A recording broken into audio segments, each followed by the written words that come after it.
तो जैसा कि लास्ट पार्ट के एंड में हम लोगों ने देखा था कि चैंगसाओ ने क्विंग होंग पील को रिफाइन करना शुरू कर दिया था और इस चीज में उसने यहाँ पर अपने ब्लू लोटस फ्लेम को भी समन कर लिया था, जिसे देखकर यहाँ पर जितने भी एल्डर होते हैं वो सभी लोग बहुत ही ज्यादा शॉक हो जाते हैं, क्योंकि चैंगसाओ ने ब्लू लोटस फ्लेम को मल्टीप्लाई कर दिया होता है, जिसकी वजह से उसके अंदर से बहुत ही अमाउंट में स्पिरिचुअल एनर्जी निकल रही होती है, जिसे देखकर एल्डर वांग थोड़ा सा शॉक हो जाता है। लेकिन तभी पील पवेलियन का मास्टर चैंगसाओ के पास आ जाता है और उसकी बहुत ही ज्यादा तारीफ करने लगता है, क्योंकि चैंगसाओ ने सक्सेसफुली क्विंग होंग पील को रिफाइन कर लिया था। लेकिन तभी एल्डर वांग इस बात को सुनकर थोड़ा सा शॉक हो जाता है। और अब आगे इस एपिसोड की शुरुआत में हम लोगों को चैंगसाओ को दिखाया जाता है, जो कि पील पवेलियन के मास्टर हुआंगफू को बोलता है, एल्डर हुआंगफू, मुझे नहीं पता है कि मैंने इस टेस्ट को पास किया है या नहीं, क्या आप मुझे इस चीज के बारे में बता सकते हो।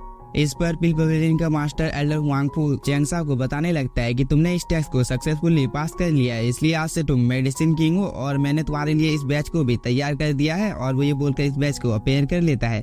मेडिसिन किंग के बैच को पाकर चैंगसाओ भी थोड़ा सा खुश हो जाता है। लेकिन तभी पील पवेलियन का मास्टर एल्डर हुआंगफू सभी लोगों को बताने लगता है कि मास्टर युआओ हमारे डैन पवेलियन का एक एल्डर है और वो आज से हम लोगों के डैन पवेलियन के लिए काम करेगा, और साथ ही मुझे नहीं पता है कि वो ऐसा करने के लिए तैयार है या नहीं। तभी होली सन बोलता है, मैं तैयार हूँ, और वो ये बोलकर इस जगह पर आकर चैंगसाओ के बारे में बताने लगता है कि इसी आदमी ने पहले मेरे ऊपर हमला करने की कोशिश की थी, जिसकी वजह से मैं बहुत ही ज्यादा इंजर्ड हो गया था। इसलिए मैं एल्डर हुआंगफू आपसे यहाँ पर मदद मांगता हूँ कि आप इस चीज का फैसला कीजिए कि मेरे साथ गलत हुआ था या सही, क्योंकि मुझे आपके ऊपर पूरा भरोसा है। इस बात को सुनकर एल्डर हुआंगफू चैंगसाओ को बोलता है, क्या होली सन ने यहाँ पर जो कुछ भी बोला है वो सब कुछ सच है। इस पर चैंगसाओ बोलता है, मेरे पास प्रूफ है कि मैंने इन सब चीजों को नहीं किया है, क्योंकि मैंने इन सब चीजों को रिकॉर्ड करके रखा है। और वो ये बोलकर एक गोले को अपेयर कर लेता है और इसके अंदर से कुछ स्पिरिचुअल एनर्जी सभी एल्डर को दे देता है, जिसकी वजह से वो लोग अपने माइंड कॉन्शियसनेस में साफ साफ देख पा रहे थे कि होली सन इस फर्नेस को पहले शांत करने की कोशिश कर रहा था। लेकिन जैसे उसे पता चलता है कि वो इस फर्नेस को शांत नहीं कर पाएगा, तो वो अपनी जान को बचाकर इस जगह से भागने लगता है।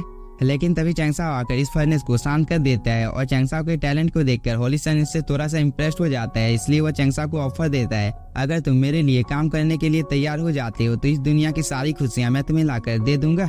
इसलिए चैंगसाओ तुम्हारे लिए अच्छा यही होगा कि तुम मुझे अपना मास्टर एक्सेप्ट कर लो, नहीं तो ये तुम्हारे लिए बहुत ही ज्यादा बुरा होने वाला है। और वो ये बोल के चैंगसाओ के ऊपर अटैक कर देता है। लेकिन तभी एल्डर झाओ सामने की ओर आकर होली सन के अटैक को ब्लॉक कर देता है। तभी यहाँ पर एल्डर वांग भी आ जाता है, जिसे देखकर होली सन बताने लगता है कि चैंगसाओ ने सबसे पहले मेरे ऊपर अटैक करने की कोशिश की थी, क्या आप इस चीज का बदला चैंगसाओ के साथ ले सकते हो। और साथ ही मुझे इन लोगों के ऊपर डाउट भी है कि एल्डर जियो ने ही चैंगसाओ को मेरे ऊपर अटैक करने के लिए भेजा था, इसलिए मैं आपसे रिक्वेस्ट करता हूँ कि क्या आप मेरे लिए चैंगसाओ को सजा दे सकते हो। इस पर एल्डर वांग भी यहाँ पर मुस्कुराने लगता है। लेकिन यह रिकॉर्डिंग यहीं पर खत्म हो जाती है और चैंगसाओ अपने गोले को डिसअपेयर कर लेता है और वो सभी एल्डर को बताने लगता है कि अब आप लोगों के सामने सच्चाई आ चुकी है, जिसे सुनने के बाद होली सन थोड़ा सा शॉक हो जाता है। लेकिन तभी चैंगसाओ बताने लगता है कि अब आप लोगों के सामने एल्डर झाओ के बारे में सब कुछ पता है कि उन्होंने कुछ भी नहीं किया था, बल्कि यहाँ पर होली सन ने उन्हें फंसाने की कोशिश की थी। पर होली सन यहीं पर ही नहीं रुका था और उसने एल्डर झाओ की बहुत ही ज्यादा बेइज्जती भी की थी। और साथ ही होली सन ने मेडिसिन किंग होने का गलत फायदा उठाया था, क्योंकि होली सन को अपनी मेडिसिन किंग होने का कुछ ज्यादा ही घमंड हो गया था और उसने मेरे साथियों के ऊपर अटैक भी किया था। और वो ये बोलकर होली सन को यहाँ पर बहुत ही ज्यादा डराने लगता है, जिसे सुनकर होली सन भी बहुत ही ज्यादा डर जाता है, क्योंकि इन सब बातों को यहाँ पर जितने भी एल्डर होते हैं वो सभी भी सुन रहे होते हैं। पर चैंगसाओ यहीं पर ही नहीं रुकता है और वो होली सन की और भी ज्यादा बेइज्जती करने लगता है कि मैंने तुम्हारे जैसा मेडिसिन किंग आज तक नहीं देखा है जो कि खुद के बारे में सोचता है, क्योंकि जब एल्डर झाओ के ऊपर मुसीबत आई थी तब तुमने अपनी जान को बचाकर इस जगह से भागना बेहतर समझा, जबकि इस चीज की वजह से एल्डर झाओ की जान भी जा सकती थी। और आज तक मैंने तुम्हारे जैसा निर्दयी कहीं पर भी नहीं देखा है जो कि खुद के बारे में सोच सोच कर दूसरों की जान भी ले सकता है। इसलिए मैं यहाँ पर सभी लोगों को बता देता हूँ कि इस लड़के के पास होली सन बनने का कोई भी क्वालिटी नहीं है। इसलिए मैं सभी लोगों से अनुरोध करता हूँ कि क्या आप लोग इसे होली सन के पद से हटा सकते हो। इस बात को सुनने के बाद होली सन बहुत ही ज्यादा घबरा जाता है और वो अपने चारों ओर देखने लगता है। लेकिन तभी वह चैंगसाओ को दूर देते हुए बोलता है कि चैंगसाओ यहाँ पर सब कुछ झूठ बोल रहा है। लेकिन होली सन की बातों का किसी के ऊपर कुछ असर ही नहीं पड़ता है, क्योंकि इन सभी लोगों ने अपने आंखों से देख लिया है कि होली सन ने क्या क्या किया था। तभी दो डिसाइपल आपस में बात करने लगते हैं कि मैंने कभी नहीं सोचा था कि मास्टर झोंझोऊ का सन इस हद तक गिर सकता है। तभी दो डिसाइपल और बात करने लगते हैं कि इसे होली सन के पद से हटा दिया जाए, क्योंकि ये लड़का बहुत ही ज्यादा एरोगेंट है और इसे होली सन के पद से जितनी जल्दी हटा दिया जाएगा हम लोगों के सिटी के लिए इतना ही ज्यादा अच्छा होगा, क्योंकि इसके जैसे आदमी के हम लोगों के सिटी में कोई भी जरूरत नहीं है। जिसे सुनकर होली सन को बहुत ही ज्यादा गुस्सा आ रहा था और वो गुस्से में यहाँ पर कुछ कहने ही वाला था। लेकिन तभी एल्डर वांग को इसके के सामने आकर बताने लगता है कि इस जगह पर सभी लोगों को शायद से कोई गलतफहमी हो गई है, क्योंकि होलीसन ऐसा लड़का नहीं है जैसा चैंगसाओ यहाँ पर हम लोगों को बता रहा है। लेकिन तभी एल्डर वांगफू बोलता है इस चीज के बारे में हम लोग बाद में बात करेंगे, लेकिन फिलहाल के लिए हम लोगों को यह सोचना चाहिए कि हम लोग पवेलियन मास्टर को इस चीज के बारे में कैसे समझाने वाले हैं।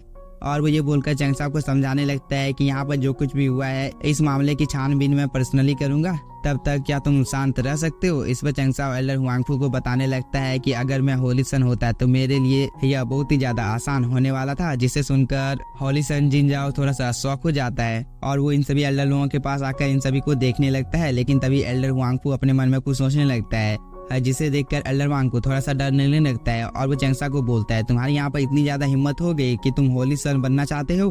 तभी और एक एल्डर आगे की ओर आते हुए सभी लोगों को बताने लगता है कि होलीसन हम लोगों के डांगों का उत्तराधिकारी है, इसलिए आपको इस चीज के बारे में एक बार सोच लेना चाहिए, क्योंकि किसी भी बाहरी व्यक्ति को हम लोग अपने सिटी का होलीसन तो नहीं बना सकते हैं, है ना।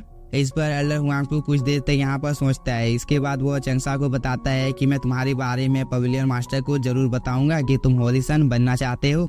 इस पर चैंगसाओ भी एग्री करता है। तभी एल्डर वांगफू सभी लोगों को बताने लगता है कि अब सभी लोगों के यहाँ से चले जाने का टाइम आ गया है और वो यह बोलकर अपने साथियों को लेकर इस जगह से चला जाता है। इसके बाद चैंगसाओ भी अपने साथियों को लेकर यहाँ से जाने लगता है, लेकिन चैंगसाओ जाने से पहले होलीसन को एक धक्का मारकर जाता है, जिसकी वजह से होलीसन को थोड़ा सा गुस्सा आ जाता है और वो चैंगसाओ के ऊपर अटैक करने के लिए जाने ही वाला था। लेकिन तभी एल्डर वांग उसे रोक देता है, पर होलीसन नहीं रुकता है और वो चैंगसाओ को बोलता है आज मैं यहाँ पर कसम खाता हूँ कि मैं तुम्हें इस सिटी का होलीसन कभी भी बनने नहीं दूंगा, चाहे इस चीज के लिए मुझे कुछ भी करना क्यों ना पड़े।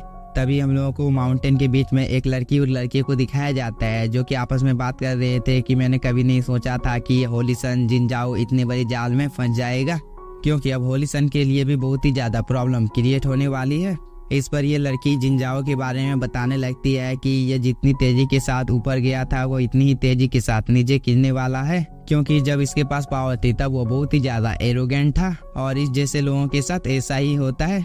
और मैं ये जानकर थोड़ी सी शौक हूँ कि इसे हराने वाला और कोई नहीं चैंगसाओ है, इसलिए मुझे डर लग रहा है कि हम लोगों के लिए थोड़ा सा अपमानजनक है। तभी ये लड़का बोलता है हम लोगों को चिंता करने की कोई भी जरूरत नहीं है, क्योंकि होलीसन चाहकर भी अब इस चीज से बाहर नहीं निकल सकता है, इसलिए हम लोगों को इस चीज की चिंता करने की कोई भी जरूरत नहीं है। बस हम लोग बैठकर इस जगह से इस चीज को एंजॉय करेंगे और साथ ही हम लोगों को इस चीज की वजह से बहुत ही ज्यादा बेनिफिट होने वाला है, तो बस हम लोग अब इस चीज को एंजॉय करते हैं। इस पर ये लड़की बोलती है मुझे इस चीज में कोई भी दिलचस्पी नहीं है और वो ये बोलकर यहाँ से चली जाती है।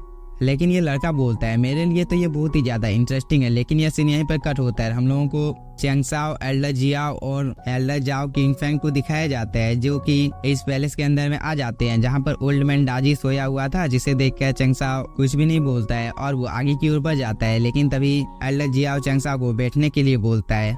इस बात को ओल्ड मैन दाजी भी सुन लेता है और वो बहुत ही तेजी के साथ आकर चैंगसाओ की कुर्सी को साफ कर देता है, क्योंकि ओल्ड मैन दाजी को भी अब चैंगसाओ के रियल पावर के बारे में पता चल गया था कि चैंगसाओ कितना ज्यादा पावरफुल है। तभी एल्डर जाओ किंगफेंग चैंगसाओ को बोलने लगता है कि ये ओल्ड आदमी आखिरकार कौन है। तभी ओल्ड मैन दाजी बताने लगता है कि मैं चैंगसाओ का न्यू सर्वेंट हूँ और मैंने चैंगसाओ के साथ एक 1 ईयर के एग्रीमेंट को साइन किया है, इसलिए आप लोगों को मुझसे डरने की कोई भी जरूरत नहीं है। तभी एल्डर जियाओ आगे की ओर आते हुए बोलता है तुम तो वही मिस्टीरियस आदमी हो जिसके बारे में मैंने अफवाह सुनी थी। इस बात को सुनकर ओल्ड मैन दाजी यहाँ पर मुस्कुराने लगता है। लेकिन इसी के साथ हम लोगों का ये एपिसोड हो जाता है खत्म। अगर आप लोगों को वीडियो पसंद आया होगा तो एक प्यारा सा कमेंट कर दीजिए और वीडियो को लाइक, और हो सके तो चैनल को सब्सक्राइब भी कर लीजिएगा। Thank you for watching.